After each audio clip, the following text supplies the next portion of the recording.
And welcome to the third round reversal fantasy football podcast. Brett Malamud here with you along with Zach Malamud. Zach took a week off for Father's Day. Back at it again here. How you doing?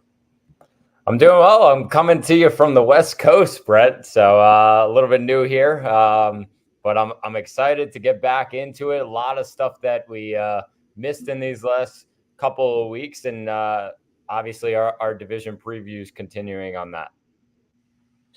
Yeah, before we get to that, make sure you subscribe to us on YouTube, wherever you get your podcast, and give us the thumbs up as we got some Euro soccer here in the background. Portugal right now up 2-0 over Turkey. So that's what's going on in our lives here. But, you know, the football world never really stops, and OTAs have come and gone, minicamp as well.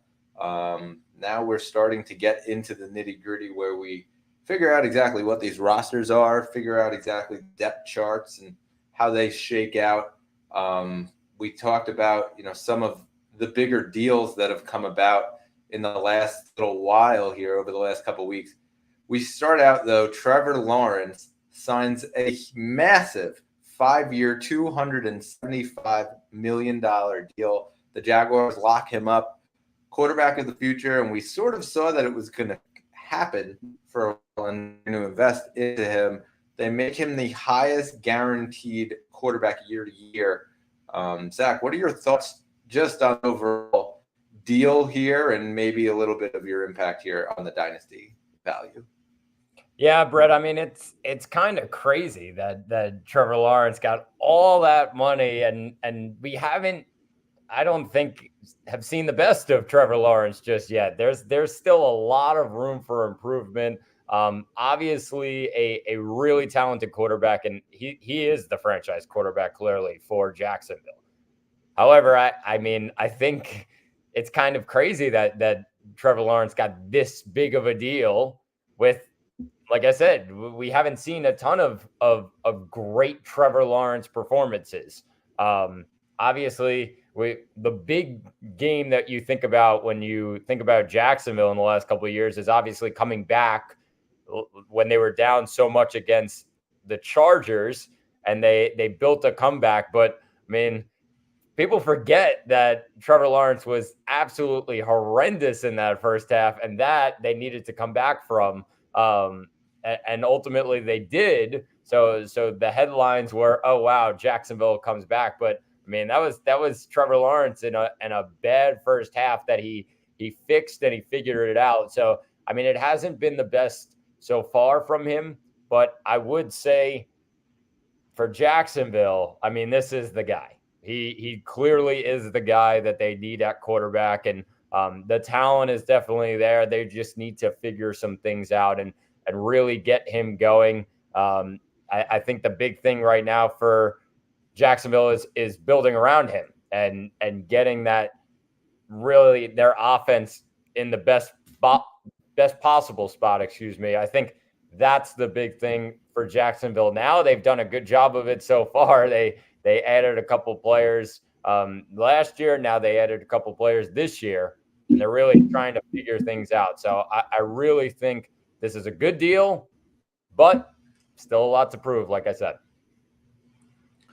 Yeah, I agree. I think that, like, you know, listen, Trevor Lawrence he's proven he's a good quarterback. He's going to be a good quarterback in this league. It's really just about how Jacksonville surrounds him with talent.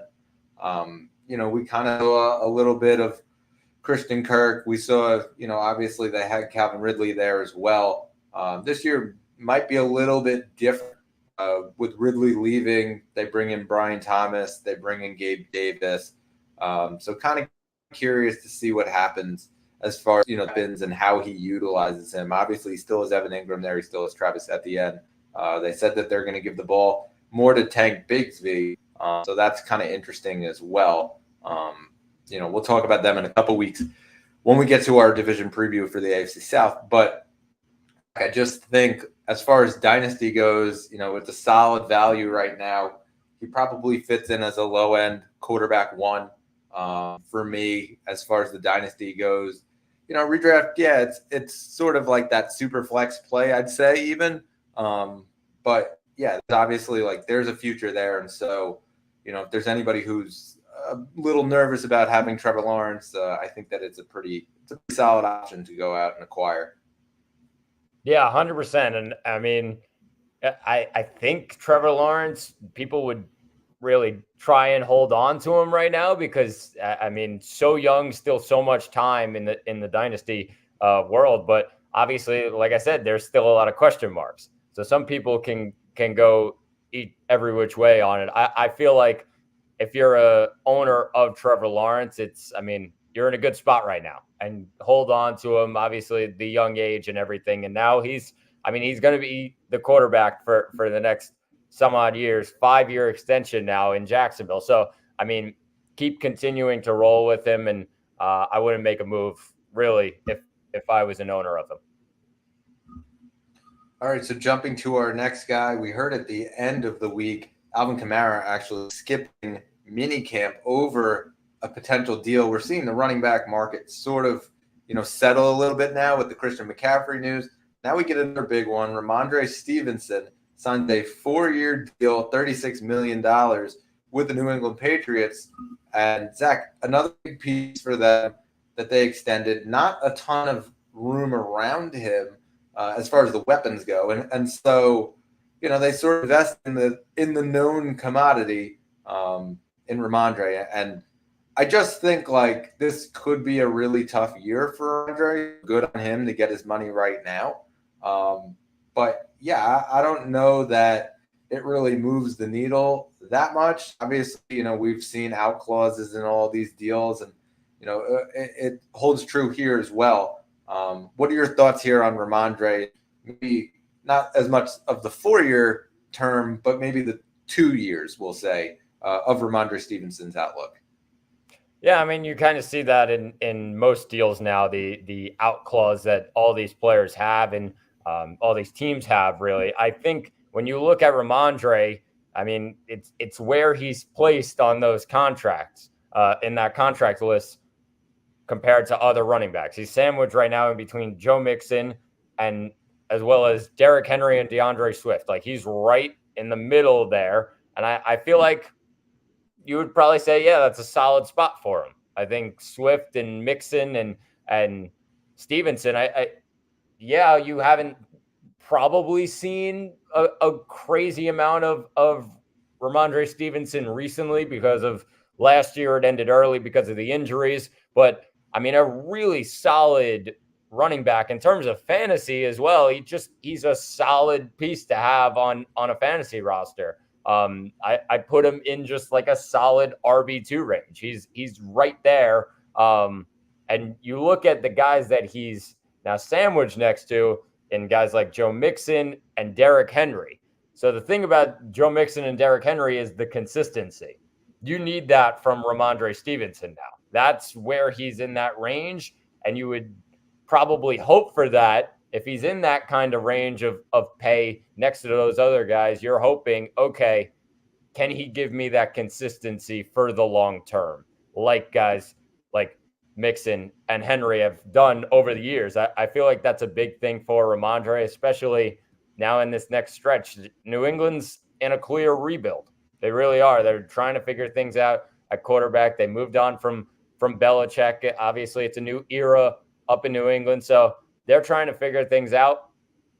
Even through this rough stretch, can Ramondre Stevenson be that solid RB2 like I mentioned? I think that's the big question mark here. They lock him down, which tells you, all right, New England believes in him, but he needs to get that production on the field. Yeah, honestly, I think that this, like we said, like it's going to be an interesting year for Ramondre. I also just believe that New England's going to have to lean into him a little bit more. Rookie quarterback, Jacoby Brissett, if, May doesn't go, a lot of these shorter yardage kind of receivers that they have, they obviously bring in rookies, Polk and Baker. And so I think like Ramondre right now, like there's a lot of talk about him and Antonio Gibson, and is Antonio Gibson going to come in and take away all the passing game and this whole thing, like I think this is a really good opportunity to potentially buy low on Ramondre Stevenson. Like I'm seeing a lot of like late second rounders for Ramondre. If you're a contender, and we've seen how the way that the running back market is, and it's sort of very fluid, and it's come and go. And one year you might be really good, and the next year you're sort of irrelevant. Like this might be a really good opportunity to buy in on Ramondre Stevenson at a lower price. And sort of get the workload that a lot of these, running backs aren't getting. Yeah, I completely agree. And you kind of have to see how the market's swaying. And you mentioned it. There's a lot of it's very fluid, this running back market. So you got to keep an eye on it. Yeah, you mentioned Ramondre. Yeah, it is a buy low spot because of how last year ended. It wasn't the greatest finish for Ramondre because of that injury. So some people may be down on it for that reason. Maybe the rebuild in New England, there's a lot to really look at right now, and he could be a really strong buy low candidate. All right, so let's jump right now into our previews. Make sure you go check out our other episodes that we've already done already. We hit the East. Now we are going up north. And we start with Baltimore. Zach, a huge year for the Baltimore Ravens. I feel like we've been saying that the last couple of years here. But obviously, when you have a talent like Lamar Jackson, like the expectations are going to be high. I feel like this is a year where, there's a lot of question marks around the rest of the division. And there's really not a ton of question marks here with the Ravens. They go out and they bring in Derrick Henry. Obviously, Odell Beckham Jr. leaves. But, having Lamar Jackson there, I don't know that it really makes that much of a difference. What is your outlook here on the Ravens? Yeah, I mean, there's a lot to look at in the Ravens, and you say, wow, they have a really built roster and everything looks really good. But they always run into somebody, and it ends their season. Obviously, the best team in the NFL last year in the regular season, and of course, they ran into Mahomes and the Chiefs in the AFC Championship. So, like everything points at, wow, the Ravens look really good. Oh, they added Derrick Henry. Oh, they really just are a solid roster that can make a lot of noise, but it's just about executing it. I mean, I'll start off with Lamar in terms of fantasy at the quarterback position. You can kind of go either way at 3 and 4 in my mind. I do think Allen and Hurts, because of the rushing ability that they have, plus the passing ability, I'd put them 1 and 2. But right after that, you can kind of go any way with Lamar Jackson or Patrick Mahomes. I personally, this year, I'm actually going to go with Lamar Jackson. I think Lamar Jackson at number 3, just because of the rushing ability, and they did add weapons. They're getting used to this Monken offense and trying to figure things out there. Now he adds Derrick Henry in the backfield, and I feel like having a really, really solid running back next to you then takes a lot of pressure off you as the quarterback and your rushing ability. I do think that's going to help him big time this year. Because, I mean, if you're an opposing defense, which one do you look at? You look at Lamar. Oh, well, then Henry's going to run through. If you look the other way, then Lamar's going to have a field day on you. I think that's the big thing for the Baltimore Ravens this year. I put him at number 3 in terms of redraft quarterbacks. But I talked about Derrick Henry. It's a big season for Derrick Henry because obviously Baltimore thinks that this guy's going to put them over the top. They could in reality. In terms of fantasy, I just don't know because I've never seen Derrick Henry with a quarterback that runs as much as Lamar Jackson does. And I think that eats into his workload a fair amount. A lot of people still have him in the top 10. I'm a little lower on him. I do think Lamar gets a big workload here in this offense like he has in the past. And yes, he's still versatile. Even at his age, he's still doing a lot of stuff. But everybody's saying, yeah, the cliff is coming soon. That could be very soon. We don't know. We're kind of waiting and seeing on that. But I think Henry I'd probably put him outside the top 10. Not too far outside the top 10, but I do think Lamar eats into that workload, something Henry's not really used to. In terms of their wide receivers, I think a lot of the attention goes on Zay Flowers here because, of course, they lost Odell in the offseason, and they're kind of still figuring things out behind Zay Flowers, whether that's Bateman or Aguilar. I'd put Zay Flowers probably in that wide receiver 2 into the flex range, wide receiver 3 range. He's the number one weapon there. And I think Lamar's going to obviously look for him a lot. They did so last year. It's just about consistency in my mind, especially in this Baltimore offense that people just beg for consistency for anybody in this offense all the time. But then the last one is Mark Andrews. And I think Mark Andrews, even though, I mean, the big thing was injury last year that knocked out a huge portion of his season and gave Isaiah Likely a lot of attention throughout the year. But if Andrews is healthy, there's no reason he should not be in the top 3 of tight ends each and every year. One of Lamar's favorite targets, if not his favorite target each and every year. I'd put Laporta and Kelsey over him. Some people kind of flip-flop between Andrews and Kelsey each year. I give Kelsey the edge. I think Andrews is right behind there, though. I think he's in that 3 slot.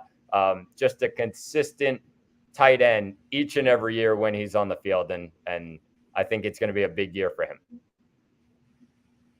Yeah, Zach, it's sort of funny because last year, if you think back to what we talked about with this team, it was all about the Todd Monken offense and how, Lamar was going to sling the ball more and all of this. And we saw it a little bit, but, not to the extent that it was sort of overblown.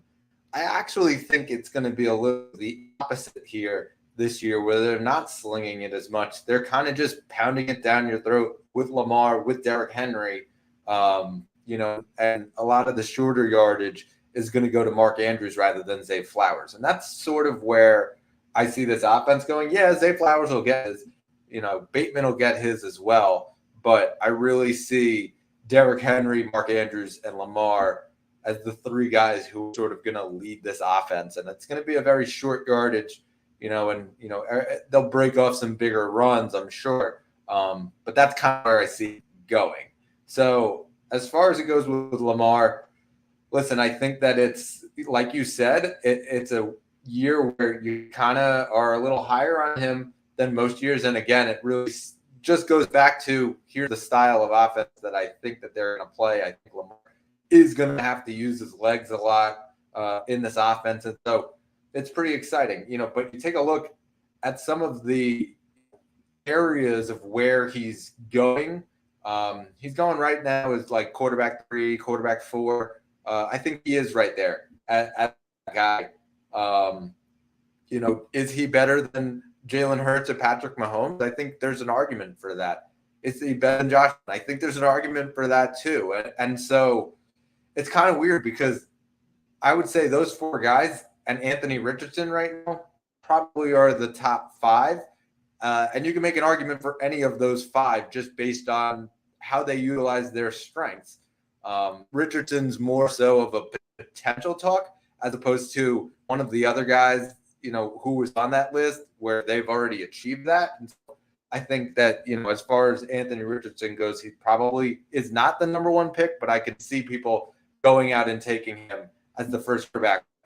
But as far as Lamar goes, listen, I think that when you look at some of how it mocked out, like I've done a couple mock drafts, you're seeing like all these guys with big question marks that are going in right in like that round 4 range, round 4 into round 5. You see that first wave of quarterbacks go up. We're talking Brandon Ayuk, who might not be on the team, Deebo Samuel, who might not be on the team, Kamara, who keeps taking a step back, Aaron Jones, who has a ton of question marks. And so I'd rather have the settled in quarterback at that spot. And we talk about, that I like to take the quarterbacks early. And yeah, because I like having that advantage for the highest scoring position. Lamar, I think, could be that number 1 guy this year and has the potential. So that's where I'm taking Lamar. I think Mark Andrews is also a guy who's going to go right around there. We've kind of seen that round 4, round 5 turn have the couple tight ends. I think that he's going to get pushed down a little bit this year just based on, Laporta being there. Kelsey's obviously like not going to be that first round pick as well. But I just think there's so much hype around Sam Laporta that you're going to see a guy like a Mark Andrews, even Kincaid and McBride are going to go right around that range. And so you might see a team take one of those two guys over Mark Andrews. So I think it is sort of that buy low window on Mark Andrews, just because I think there's a lot of depth going on, elsewhere. Now, as far as Derrick Henry goes, I love Derrick Henry. I think that this is a year, like I just said about the other guy, like you could buy low on him as well. Like I just said with Ramondre, like a second round pick probably gets it done. And we're talking about a guy who is probably going to be the focal point of the running game, because I think that they're going to protect Lamar a little bit more. I think there's going to be a lot of read options that are going on with Henry and Lamar. I think that Henry's going to get a lot of those ground and pound within the 5-yard line touchdowns that we know from Tennessee. Excuse me. I think that, having that asset where they sort of had to go to Lamar and almost try to fake a tush push type thing, Lamar wasn't able to do that. Lamar was doing it from the shotgun a lot of the time we saw, needed that yardage. I think they do a lot of Derrick Henry ground and pound within the 10-yard line, within the 5-yard line for touchdowns. And so I think there's going to be a lot of that this year. And so I'm taking him pretty high. I've been seeing him going like round 2. I think that's a fair value.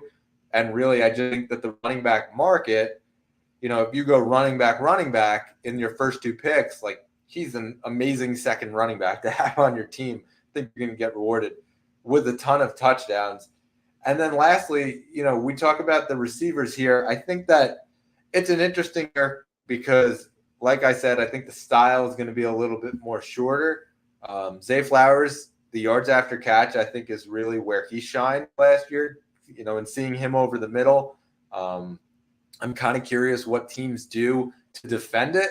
As far as do double Zay, do they risk having Bateman go long on them, over the top? Like, I'm kind of curious to see what happens with it. I don't know that Zay Flowers is going to have this massive year, but he's surely going to have a good year because there's really nobody else behind him other than Bateman, who has been sort of unproven. And so he's going right in like that round 6, round 7 range even in some of these leagues, and he probably belongs there. I'm seeing a lot of receivers that are going, higher than that in that like receive 2 to 3 range. Keon Coleman's going right in there. I'd probably rather have Zay Flowers, just being honest. We're seeing Chris Godwin. I think I might rather have Chris Godwin. So it's sort of interesting as far as the value and where he sort of fits in, but that round 6, round 7 range, depending on how your draft shakes out and what positions are available, is sort of where I see him going. Really don't see Rashad Bateman being anything that's super special.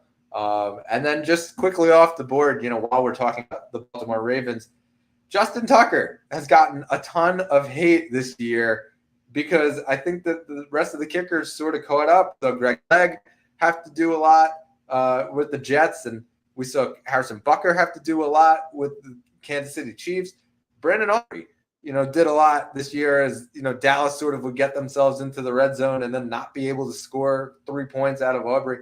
So this might be the first year that I could remember in Justin Tucker's career where he wasn't like the first kicker off the board, picked like a round or 2 before the rest of the kickers. So could be an interesting opportunity to actually get Justin Tucker later than we may have seen. And I still think that the talent is there. And, he might have to, if they're leaning into the run, they can't pass as much. They might have to rely on Justin Tucker. So could be a potential a sleeper kicker option in Justin Tucker this year that we may not have seen any other year. I was going to say that would be absolutely insane to grab Justin Tucker as like the fifth or sixth kicker, you're like, all right, great. That's awesome. That'll work perfectly. So, I mean, we could see that happening, but yeah, definitely, Brett. There's a lot of hype on the Ravens this year, and the big question you just talked about it a lot is what's going to happen with that dynamic duo in the backfield. Is it going to help Lamar? Is it going to help Henry? Is it going to help both of them? But what we do know is the Ravens are going for a Super Bowl this year. Once again, they're disappointed how last year ended, and they continue to add on this roster that's beefed up, and they look ready to go this year. Yeah, I did my first redraft mock this past week just for fun, just to kind of see where the values were at, and I was to grab Justin Tucker as the kicker number 6. I mentioned Aubrey and Bucker went before him. Zerline went before him. Jake Elliott went before him as well. And then Kyrie Fairburn actually went before him too, which I was a little bit surprised about. So I grabbed Justin Tucker there at the beginning of the last round. So yeah, kind of interesting because I've never really have seen that here in his career. But let's jump right to our next team here. As we go to Cincinnati Bengals, we get into some of these teams with a little bit of question mark. Sounds like T. Higgins is going to be there at least for the start of the season. And obviously it depends on how it goes towards the end and whether they can stay in the race here in the AFC North and, potential trade. But he does sign the 1-year franchise tender. So he will be there, it sounds like, for the very beginning. But they go out, they draft Jermaine Burton as well, bring in Zach Moss, and say goodbye to Joe Mixon. So, Zach, let's hear your outlook here on Cincinnati. Yeah, I mean, there's the big question mark. So why not? I'll start at wide receiver, Brett.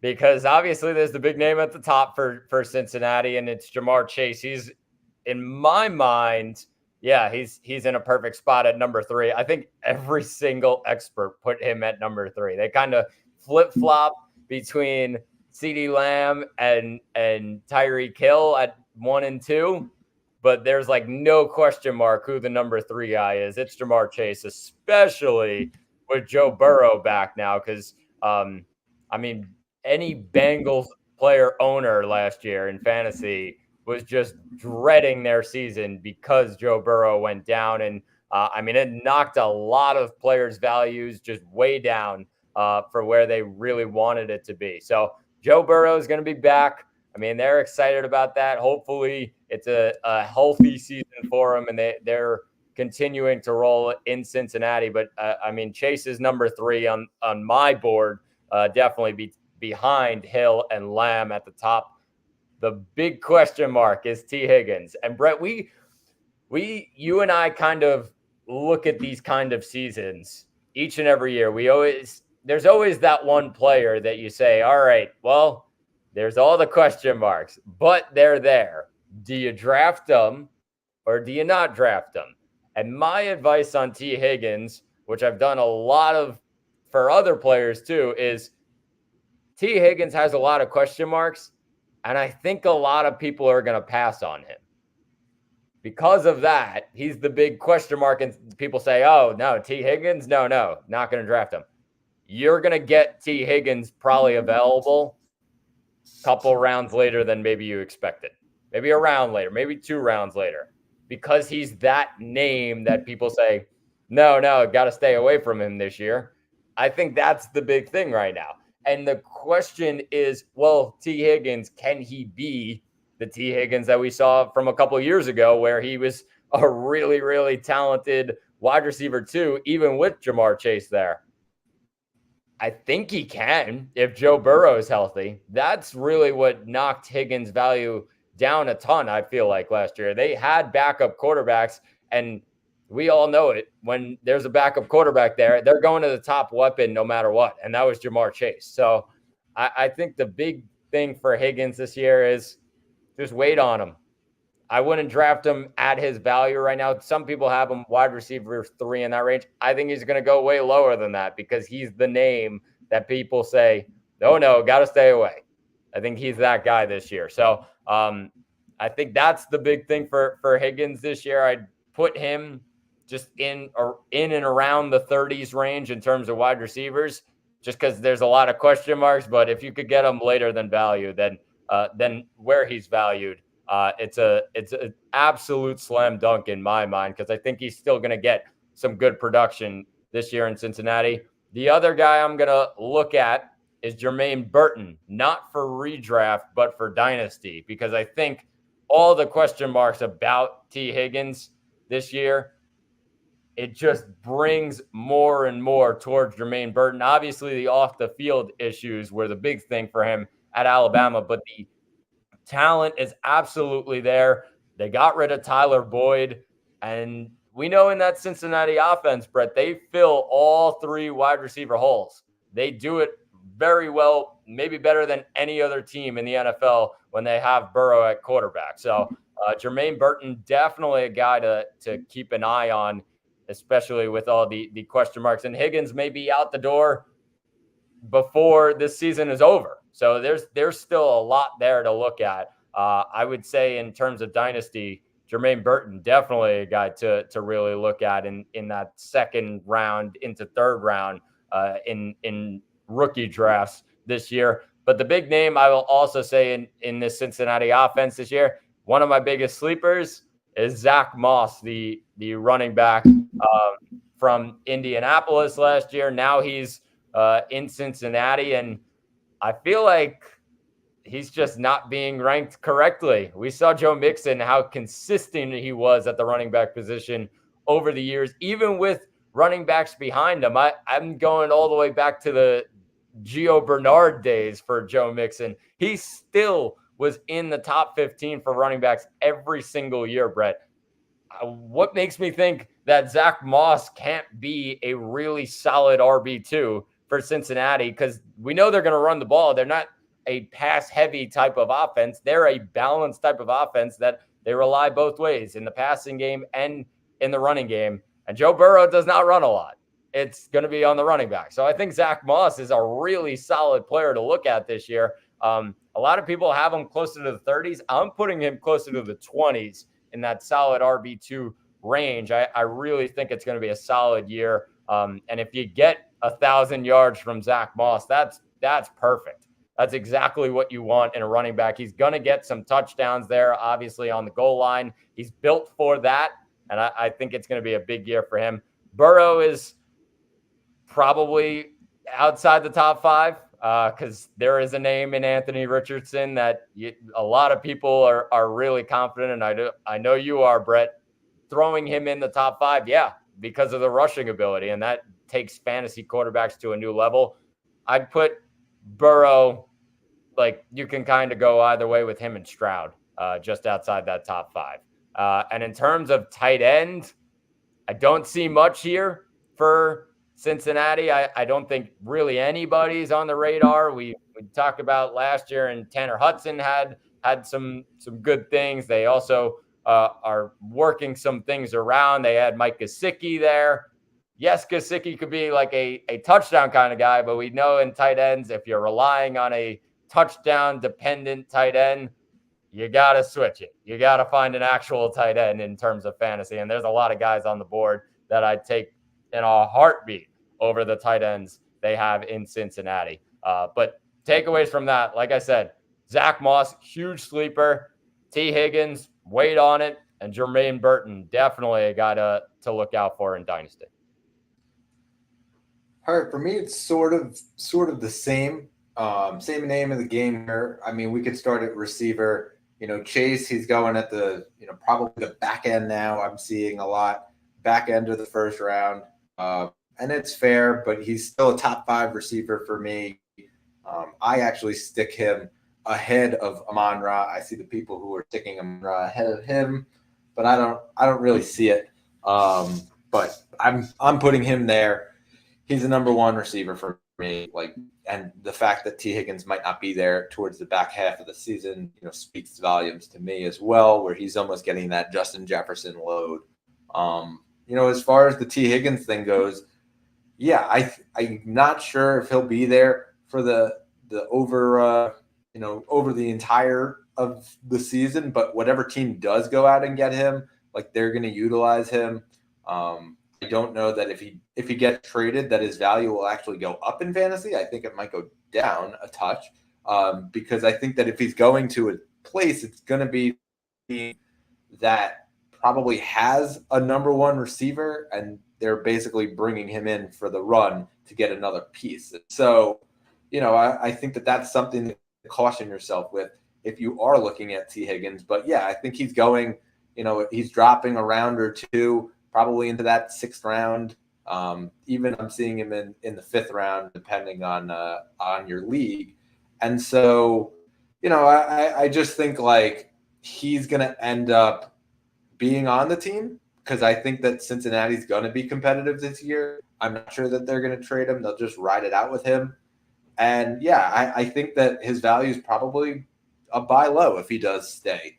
So yes, I'm a little wishy-washy on that, but I just think like if he does stay, like it's a buy low, and if he doesn't stay, which obviously we don't know that yet, then it's going to be an opportunity where, he's probably valued right at the same. And so if you want to take that chance, if you're in one of those leagues where you're very running back heavy and you need to take some big shots at wide receiver and some of these wides start to drop, yeah, T. Higgins could be a good guy to go out and get at lower value.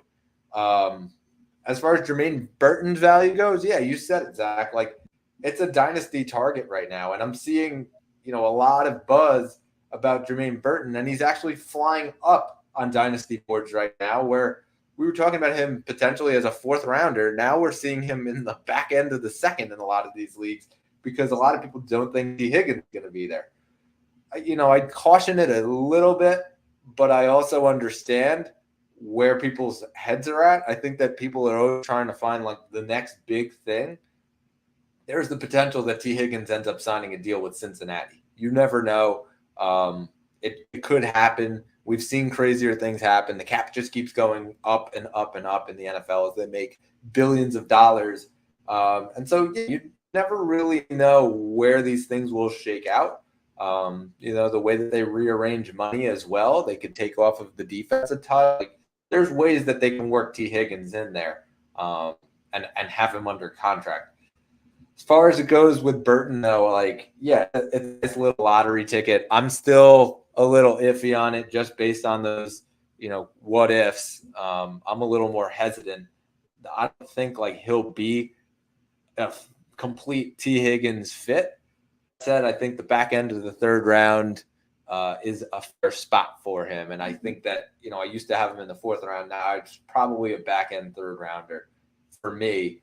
As far as the running back goes, this is where I think I totally agree with you.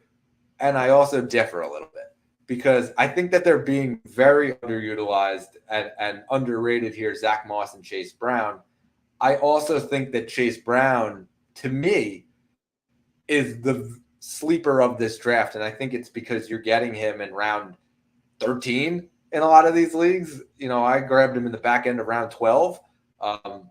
It's a potential opportunity for a guy where he could end up being the guy. And we don't know that. And it could end up being Zach Moss. We saw what Zach Moss was able to do without Jonathan Taylor there at the beginning of that season. But Chase Brown was really good. And it sort of led to them saying, okay, well, we're going to get rid of Joe Mixon and Chase Brown. And the Zach Moss thing was the cherry on top. And so, yes, while I agree that Zach Moss is a good target, I'm really all in on picking Chase Brown late in my draft. And that's sort of one of those, last round. And you're sort of like, okay, I always say the last round is my lottery ticket round, not including the kickers. I like to grab the defense a touch right before that. So maybe the last round I'll grab a defense, but then I'll use my last round pick on a kicker, and that middle round in between, that's sort of where I'm taking my lottery ticket guy. And, it's a very low risk opportunity for you to grab a guy, and if it doesn't work out, you can drop him the waivers. And it's sort of that. Chase Brown might be that guy for me this year, and it's the potential that it turns into he is the running back 1, or at least the 1B in this system. And so that's sort of where my head's at. It differs from a lot of people, but I also think that it's a really good opportunity right now. Listen, if you're in Dynasty and you have, a bunch of third-round picks, flip one of them for Chase Brown, because I think that might be a better option for you than taking a lottery ticket out of a not known commodity, out of one of these rookies. Chase Brown's a pretty good player, and the Cincinnati Bengals realize that, and so I'd rather have him than taking like Tyrone Tracy Jr. For example, like that's a guy who's going in that sort of range in a lot of these drafts. Like I'd rather have Chase Brown at that, and so yeah, that's sort of where my head's at with that. Burrow, totally agree with you. I think that there's that top 5 range, and then I'd probably say the next 2 guys are C.J. Stroud and Joe Burrow. Kind of go either way, but I do think there's a little bit of a gap between that, top 5 and then number 6 and number 7. And so yeah, that's sort of where I'm on Burrow. I probably won't get him this year because I'm going to try to get one of those top 5 guys. But you can't really go wrong with it. I just think that the big question mark of Joe Burrow is, can he stay healthy this year? And it's, it's a sad question because it came last year. That was the big question. But yeah, that's sort of where my head's at. Yeah, 100%, Brett. And I mean, it's early, but you and I, we always have in a draft, we always say there's that one name. And right now, in my mind, it's T. Higgins. Like that one guy. I remember last year, and it ended brutally. It was Michael Pittman, if you remember. Like everybody was down on him. They were like, no, there's no chance. And yes, there was a caveat to that Richardson got hurt, and it was Minshew mania. And Gardner Minshew just flung the ball every single possession to Michael Pittman. I think that name is T. Higgins this year, right now, as we stand. It's fair. I think that it's going to be the guy that is sort of overlooked by everyone because they think that they might trade him or he won't be on the team or anything like that. Also, just before we get to the Cleveland Browns here, I'm quickly realizing that we are wearing the same shirt. There you go. We did not plan that. We did not plan that, ladies and gentlemen. But yes, we were wearing the same shirt, so that's pretty good. Super Bowl. Sorry, Niners fans, for the reminder. Yes. And thank you to our sister Jenna, who grabbed that for both of us. Let's jump over to a team that has had Super Bowl aspirations for pretty much forever. The city of Cleveland, the city of disappointment lately for them. Listen, it just been a pretty dark couple of years here with Deshaun Watson, and they gave him a ton of money to come in and be the guy. He just really hasn't lived up to pretty much anything. And they go out and they grab Jameis Winston to be his backup. They grab Tyler Huntley as well. DTR's there. So it's a little bit of a crowded room there at quarterback. Kind of curious to see if all 4 guys make the team or if they cut one or trade one. That's sort of interesting. But I think the big story here has to come down to the running back room, Nick Chubb, Jerome Ford. And what is your outlook on how they come back and how Nick Chubb comes back? And is he a guy to potentially go out and grab in Dynasty, or is he a guy that you're kind of selling in Dynasty? Yeah, I mean, that's a huge question mark right now because it's all about the health of Nick Chubb. And I don't think we've ever seen a year where Nick Chubb is ranked in the mid-30s of the running back room, Brett. But it's just about the injury right now. And, I mean, we go back to how nasty that injury was. And we said it could be multiple year. We just don't know. I mean, there's people ranking him all over the board. We just do not know at this time. So that's still a question mark. We're kind of waiting and seeing on what the Browns think and word on Chubb's health and everything. I would say if Chubb is out, Jerome Ford is still like a solid like RB3. I wouldn't put him like some people did when they were like, oh, he's the top waiver ad by far. He's an RB1 automatic. Like, there's no chance, guys. There's no chance. He's in that running back room, and he's going to get solid production, but he is no Nick Chubb. We can knock that out right away. He's a solid RB3 if Chubb is off the field. But if Nick Chubb is playing, Brett, he's still at full value. I mean, if he's healthy, the guy has been the most consistent running back that I can remember in fantasy football for the last 7 years. Yeah, like even though the injury happened, this guy has consistently dominated fantasy leagues, and he's that guy. So I think looking at that, if he is healthy, I mean, how can you not draft him? Even though, yes, there's the question marks on if he can stay healthy. Like, you got to draft him, but there's still so much question marks right now. That's kind of a later once we get towards the season, the question really comes of, all right, where should you rank them? Right now, I have no clue, Brett. I really don't, because we just don't know the health of Chubb. But I told you all you kind of needed to know around that. Of if one's healthy, then great, they're there. If the other one's in at running back, then they're placed where they are. I feel like that's the big thing right now in Cleveland. I'll then change things to the quarterback position, Brett, because I love saying when we're right. You and I were right.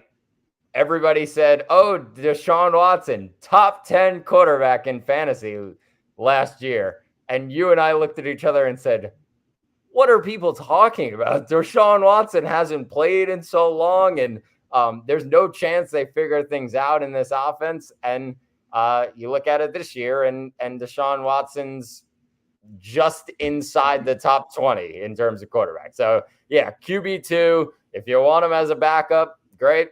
I will not be drafting him because of how many guys there are in that room now. They're going to have to figure a lot of things out there of who really is their quarterback, who's number 2, who's number 3.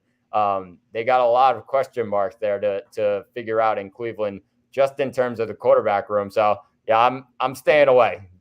See you later, Deshaun, on that one. I feel like then we transition to the wide receiver room, and it was crazy the impact that Amari Cooper had last year. Just that stretch towards the end of the season it was really like back to prime Amari Cooper. And I think that's the big thing right now in Cleveland. If they have anything to really hold on to, it's the top 2 guys in Cooper and at tight end, David Njoku. That's really the bulk of this offense, I believe, this year. And I think they're going to get a lot of production. I would say Cooper is leaking into wide receiver 3 with upside of a wide receiver 2. A lot of people have him outside the top 30. I don't know. I put him a little higher than that because of his production towards the end of last year. It tells me he's still ready to go, and there's still a lot left in the tank for Amari Cooper. And he can have those big games out of nowhere. So I would put him in wide receiver 3 range, a flex kind of player. I think that's just a really solid guy to have, who you're pretty convinced he's clearly the wide receiver 1 in this room. So I think that's the big thing there. But as far as Njoku as well, he's a top 10 tight end. I wouldn't put him too much higher than that because there's just so many names. I think he's in that 5 to 10 range. I don't know exactly where I'd put him, probably closer to 10, but there's just so many names. However, the consistency is big from last year with Njoku, and you can't go wrong with a tight end like that, with how crowded this tight end room is this year, all over the NFL. I think Njoku is just a solid option in the top 10. Yeah, so just quickly on Njoku, I can piggy right off what you said. I think that this is a sort of a strategy that I'm going to see across a lot of teams this year. And it really just has to do with the tight end position and how diverse it's become. As far as like there are a lot of good tight ends coming into this year, And a lot of them are going to go really early in drafts. I talked about it a little while ago with Laporta is going to get overvalued here a bit. And, we're going to see Kincaid also is going to get overvalued a bit here. So I think that this is sort of the range where you're going to be able to watch all those guys go. Guys like Kyle Pitts, who hasn't proven himself yet, and obviously, it remains to be seen of how Kirk Cousins changes Kyle Pitts. Like, we're going to see him go over David Njoku. And so if you're one of those teams that is, okay, I'm just going to keep drafting for value, like, you can sit and wait and then get David Njoku as like the 8th tight end off the board, the 9th tight end off the board. And that's okay. That's a great player to go get there who's still going to be able to get you some good points. And so that's sort of where I see Njoku going, round 6, round 7, even round 8, depending on how your leagues shake out. Like, he's right in there in that range. And that's kind of okay for me. Like, I'm okay waiting on tight end if it means, hey, you're getting this really good value up ahead of them. As far as the receivers go, they bring in Jerry Jeudy. I'm not very excited about it. Like, I wasn't very excited about Jerry Jeudy to begin with. And so while I see him going in round 11, round 12, like, someone else can grab him because he just hasn't been good. He just hasn't. He's been one of those players that is always overhyped because of where he went to college, because he was a first-round pick. He hasn't done anything. He just hasn't. And so, obviously, like, they move on in Denver and they get rid of him. And so now he's on Cleveland. And the quarterback's just, the big question for me there. And so I don't really foresee him being that high. And as far as, Cooper goes, it's the same thing. And so I think it's because Cooper is so talented. He really is. If they had a really good quarterback there, like Cooper, we're talking about, he could be a wide receiver 1 all the time. Like, the talent level is there. We saw that when he was in Dallas. Like, it just is there. But based on the landing spot and all that, we have to make him a flex or a wide receiver 3. And so, yeah, he's probably like round 6, I'd say. Even round 5 is where you're getting him. And it sort of just comes down to, like, are you drafting him as your wide receiver 3 or is he your wide receiver 2? It'd be a little bit tougher for me putting Cooper in as my wide receiver 2 than if I had him as wide receiver 3 on my team. And so, and obviously it's how your draft shakes out, but this probably won't be a year going out and getting Cooper unless I have a really, really good first 5 or 6 rounds of this draft. And then as for the running back room goes, I think that's, like the biggest question mark of them all, because I'm seeing Jerome Ford going higher than Chubb in a lot of drafts. I'm seeing Ford going, round 10, round 11, even, and I've seen him even in round 9. The draft that I did the other day, he went in round 9 and he went ahead of Chubb, and Chubb didn't go till like round 13, I think, round 12. Somebody grabbed Nick Chubb, and it was like, okay, like, that's a pretty good pick for the back end of your draft. There's obviously not a lot out there about Chubb other than he was seen on the sidelines. He wasn't participating in minicamp. Didn't think that he would be. But it really just comes down to the recovery and what his timetable is. There's nothing out there about his timetable. There's nothing out there about, will he be ready in time for the start of the season? Will he miss an early chunk of the season? It's not out there. And so I understand people passing up on Nick Chubb. That said, go out at Nick Chubb with that lottery ticket pick, because that's the kind of guy that you want to grab. The potential that it's a game changer. And now, listen, last year, like, we talked about Jonathan Taylor and like the contract situation and like how far he dropped. Zach, I think I got him. It was like round 8 or round 9. And I had Christian McCaffrey on my team and I was able to grab Jonathan Taylor. And so to have the two of them going, but also I had, HN on my team and it was almost like this abundance of running back talent. Like, I think you could be able to do that here with a Nick Chubb. I'm not saying he's going to come back and be the Nick Chubb of old, but he's really not going to be like this awful running back. Like they're not going to put him in unless he has that explosive speed that he had. Yes, I think a lot of people are going to overlook him because of how gruesome that injury was. It was on national television. Like a lot of people are just going to basically say, oh, well, there he goes. This is the end of his career. And it's Joe Theismann's like ending of his career by Lawrence Taylor. Like that's not what this is. He made a very, very quick recovery from that. He was running sprints, and it is what it is. We'll see how it goes. But that to me is the lottery ticket. And then lastly, Deshaun Watson. You sort of just summed it up there, but didn't play 2 years, and that sort of thing for us. I think there is a chance that we see another quarterback in there playing for them. I just think like this is going to be a make or break year here for Deshaun Watson, whether or not they keep him on the books and, sort of have to pay him, but he's the backup. But I think it was really telling that they went out and they got proven like Jameis, and even Tyler Huntley, who has a bit of speed. I think that was kind of telling, especially knowing that they had DTR still there in their locker room. Yeah, I think the big thing to end on this was this week. I don't know if you heard. Well, Nick Chubb actually was speaking to the media, and this is why, as fantasy owners, we fall into the trap, Brett, because something comes out and explodes into this big thing. They asked Nick Chubb whether he could potentially be ready for week 1, and he said, "We'll see. I don't know." So some media reporters take that as, oh, wow, really? He has a chance. Oh, he doesn't know. All right, let's see. And then the other ones are like, yeah, all right, well, he doesn't know, so then don't draft him. Don't fall into the trap. We'll wait and find out on a guy like Nick Chubb. And but it's the question mark is the big thing. And the best part for us is that those talented players always drop.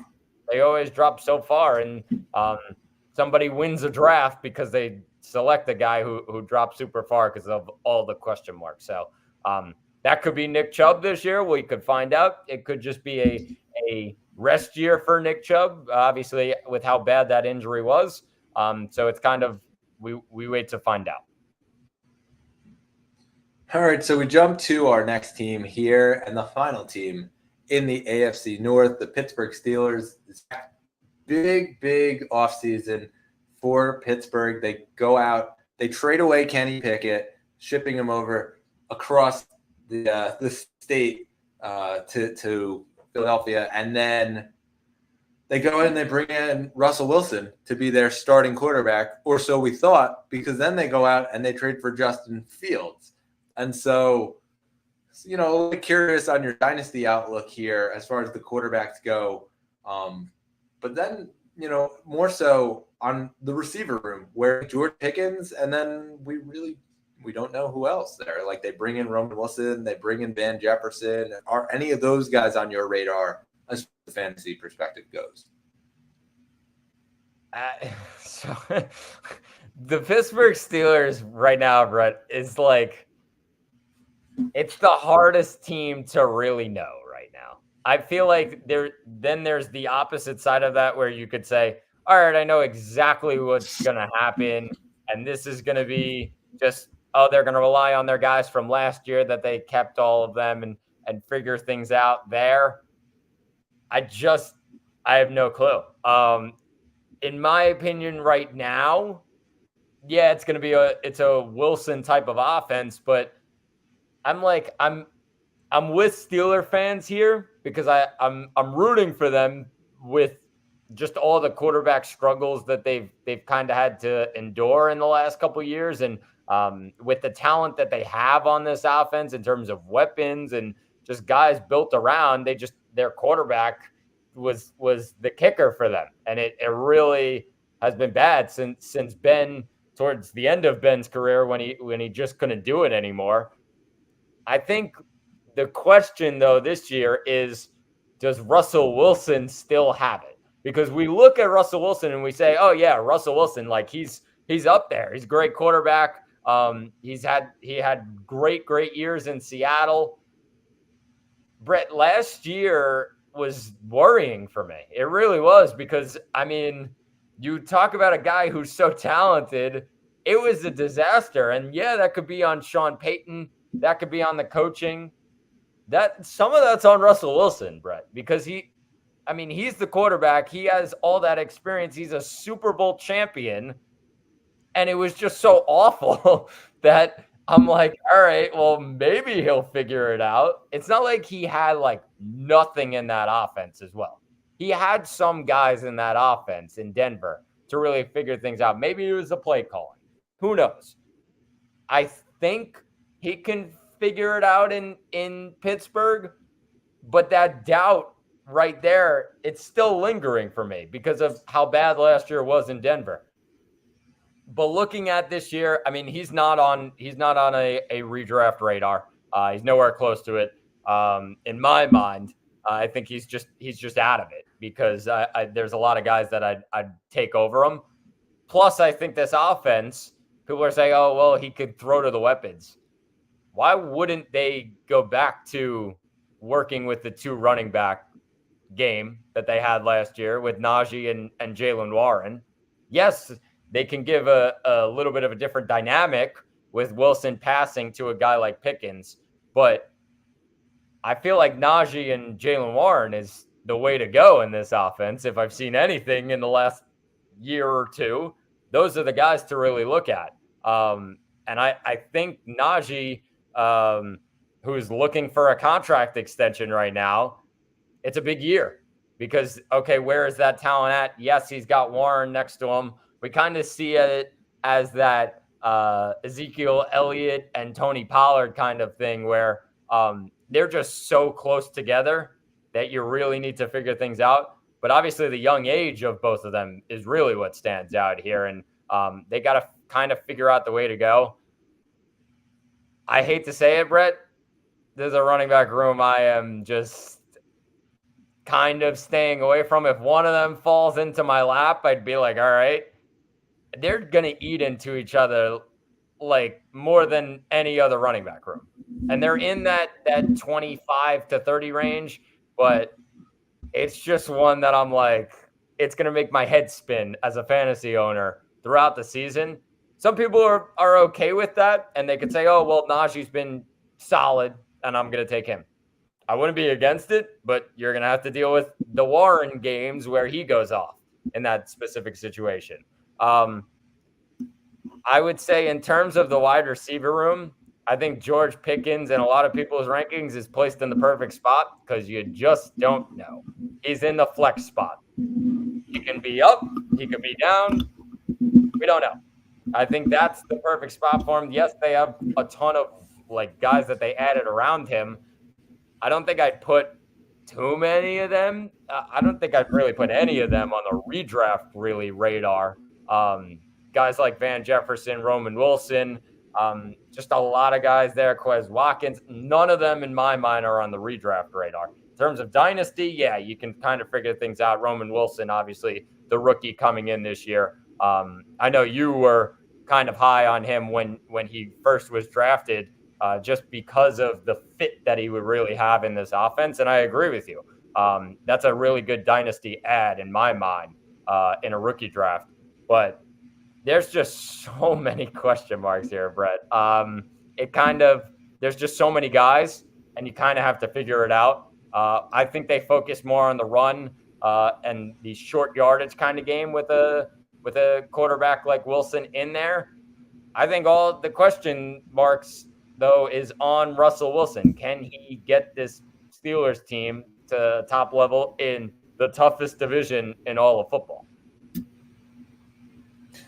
Yeah, it's all fair. I feel like the thing that I really think about when I think about the Pittsburgh Steelers offense is the fact that Arthur Smith is going to be there. And we sort of saw what it was like when he was in Atlanta, and it was very run heavy. And, this isn't to knock Arthur Smith because I think that obviously he was able to run a pretty good running offense. We saw guys like Cordarrelle Patterson become like fantasy superstars. Guys like Tyler Algier became really good fantasy pieces, other than his main guy. And so Now he goes into a system where he's got this two-headed monster. It's been a two-headed monster for the last couple of seasons, more so last year than the season prior. I think that this is an iffy situation because I don't know who's going to be the guy this year. I really don't. And like you said, like it might be Najee one game, it might be Warren the other game. And so, I'm seeing them getting picked right around that round 7, round 8, round 9, and going pretty similarly ranked to each other. I'm actually going to stay away from either one of them this year. And the reason is because I don't know who's going to be the guy. I think that we will see games where Najee is the guy. We will see games where Jaylen Warren's the guy. I don't want to have to pick between them, and I don't want to have to fight placing them in a roster, in a lineup for a week, and then it's the other guy getting there, and then he's right back to the bench. Like I think it's just a waste of a roster spot because you're almost trying to figure out, okay, which week is he going to be really good? You don't really like utilizing the running backs in the flex spot. I think that it's better for the wide receivers. And so I can only really see myself placing one of those two guys in as the flex, and I don't want to play that guessing game each and every week. So that's sort of where my head's at with that.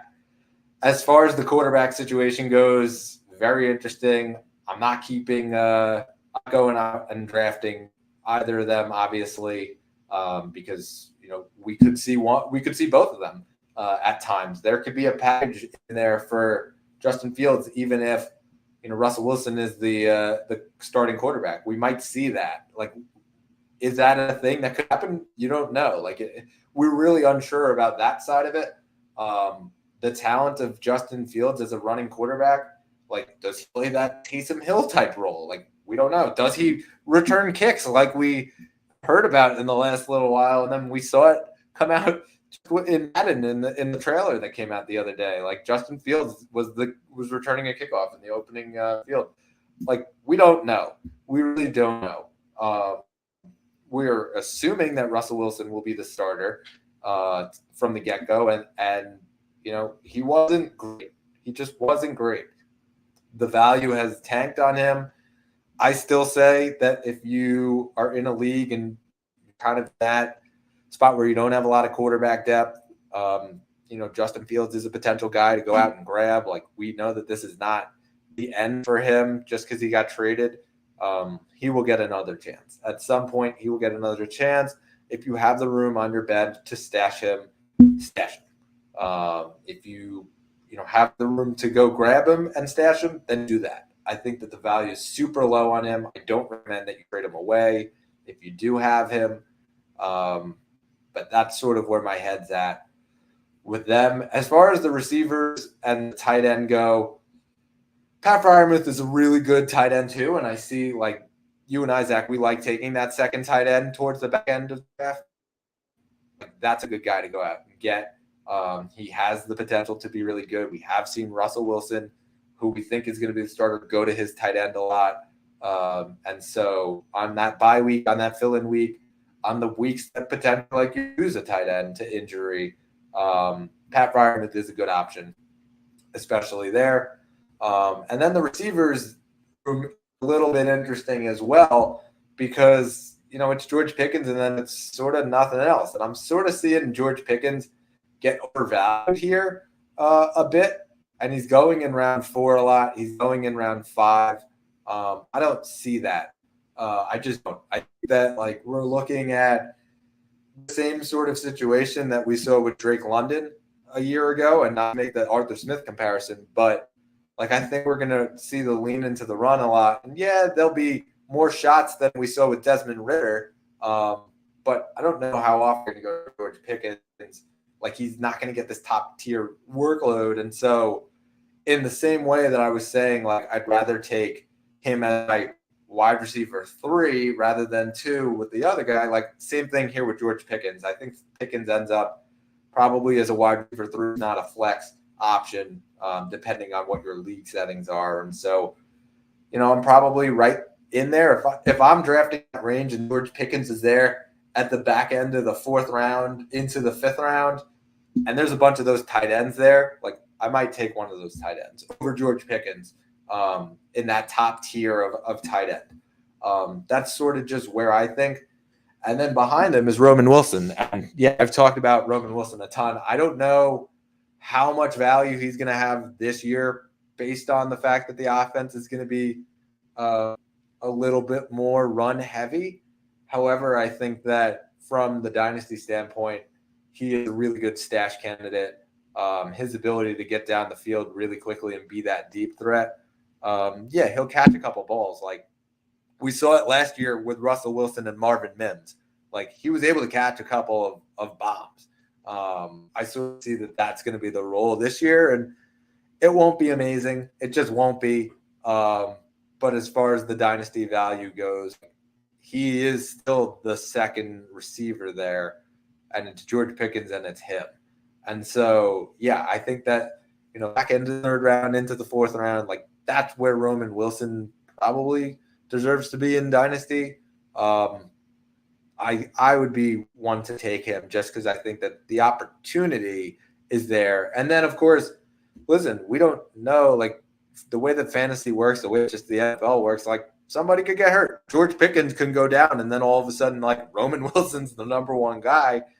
We saw it in L.A. Like, Nakua basically got the job because Cooper Kupp was hurt and ran with it and just basically turned into this monster. Not saying Roman Wilson's going to be that, but I'm saying that the opportunity is there for him as the number two receiver. And so that's where my head is with Pittsburgh. I think that it's going to be a bit of a run-heavy year. And, yeah, Arthur Smith is going to kind of make this, the Atlanta Falcons that we saw last year. And, yes, his quarterback is a little bit more accurate. And so I think it'll be, he'll have a little bit more passing than he did in Atlanta, but I still think it's going to be very heavy on that, 1A, 1B with Najee and with Warren. Again, don't really know who's 1A and don't know who's 1B. Yeah, Brett, I think the big thing that we kind of take away is each year we also have like a team that you say, wow, that's a really like built up team in real life. Like they're just a really solid team that can make noise and figure things out. But that team can also be a fantasy nightmare. I think that might be the Pittsburgh Steelers. They might get the award for that this year. And that's not to say that there can't be guys that have really big fantasy impacts. But I think it's kind of, you look at a guy like Pickens and you probably put him in a flex range, and you put Freiermuth as a tight end too. And Najee and Warren, you kind of go pick one or the other as probably flex plays. They're like ranked so much lower in fantasy. And it's kind of like, all right, well, it's that team to just maybe stay away from. I mean, they're kind of that fantasy nightmare. Plus, now that you add the fact that they had all of those years with Matt Canada calling plays. Oh yeah, let's throw Arthur Smith in there now. And you and I had our thoughts on Arthur Smith. I think it's just it's almost a fantasy nightmare that I just don't want to deal with. I don't know. There could be a guy that I say, all right, take a shot on him. That's really all I'm seeing here from Pittsburgh. Some people may love that kind of drama in terms of fantasy football. I am one of those people that will stay far and far away from it. I will say, just to sort of wrap up this discussion, we talk a lot about like the offensive side of the ball. I will say the defense in Pittsburgh and in Baltimore and in Cleveland will be very highly rated this year from the fantasy perspective. I think, watching how the last year shook out, we saw Cleveland be one of the top defenses in the league. They're right now the top defensive ranked team in Yahoo and in ESPN. We're seeing the Steelers and the Ravens right there in the top 5 range as well. And so I do think that this is a good year for defenses in the AFC North. I think that, you take a look at some of the schedules that they had, strength of schedule especially, it's a bit lower. And so I think that those teams are going to be highly utilized. And, it's kind of interesting because seems like the defenses in at least in Baltimore and Pittsburgh are always good. Zach, we play with defenses in our dynasty league. And so I'm actually faced right now with quite the question because I went on a playoff run last year and I had 3 defenses that I have stashed on my team.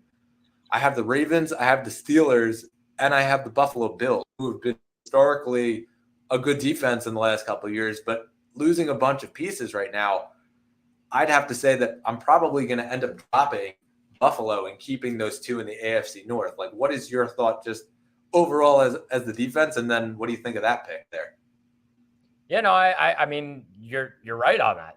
There's just so many talented defenses there, and I mean, you look at those 3, especially in Pittsburgh, Baltimore, and Cleveland. I mean, those are 3 of the top defenses in all of football last year. I mean, 3 of the top in terms of fantasy. I mean, teams that everybody was trying to go get them, and I think Baltimore, even though they like dropped a little because they obviously I think back to like the Peters days where they were really, really strong, and they had Peters and Humphrey, just one from the other, and they were like a really, really talented secondary that they added with their line. They still have kept it consistent, and they're always in that top 5 range usually.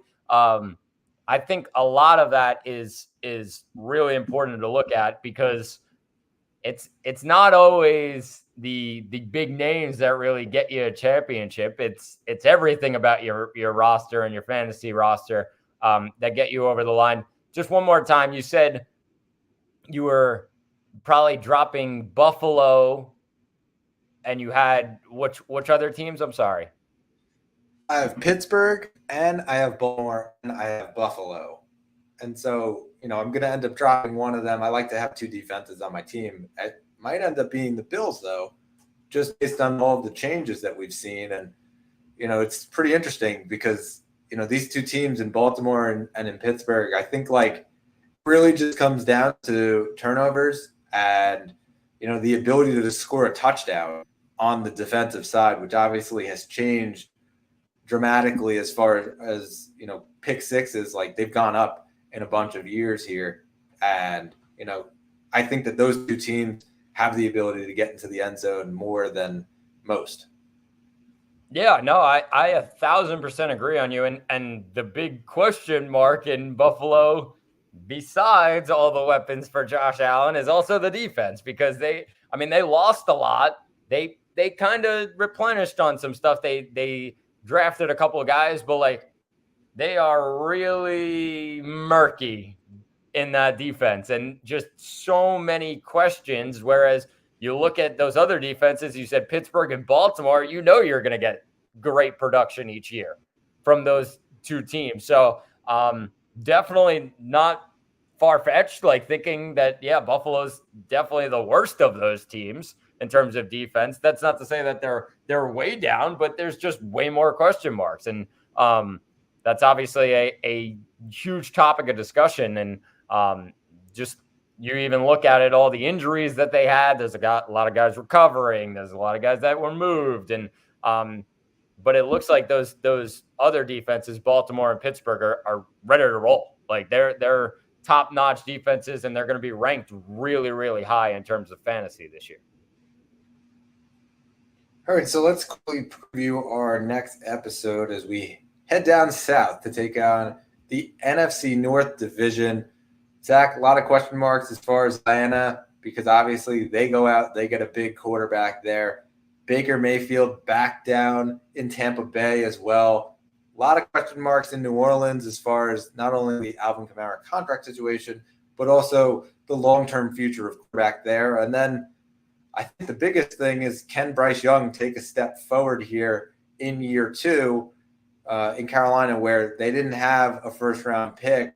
They trade into the back end of the first round and get Xavier Legette.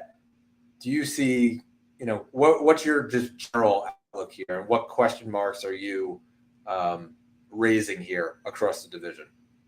Small question mark on Carolina and where will rank Jonathan Brooks, because that's a huge name flying around the fantasy radar.